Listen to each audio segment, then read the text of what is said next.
Hello my lovely lashers, welcome back, and today we're going to be talking about pre-made fans, how to use them, what they're good for.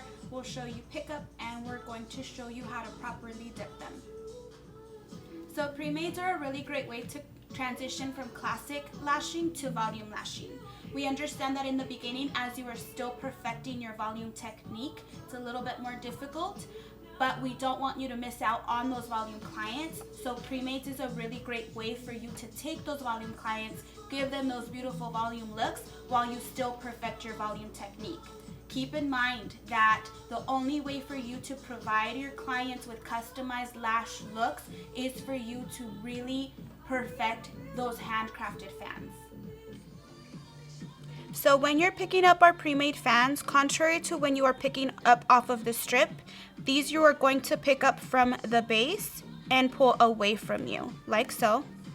Place it down, and then you're going to grab it like a normal fan. Now when dipping your pre-made fans, you're not going to dip the complete base down into the glue ring.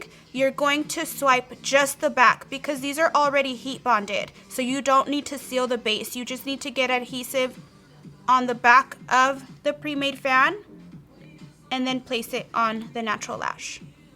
Super simple, ladies. And then go again, grab another, place it down, pick up, swipe into the glue, place down. We hope this video was helpful, and we really hope you enjoy our pre-made fans. Have fun using them and making those amazing volume sets. Also remember, if there are any videos you would like to see in the near future, leave us a message in the comments, and don't forget to like and subscribe. We'll see you back here soon.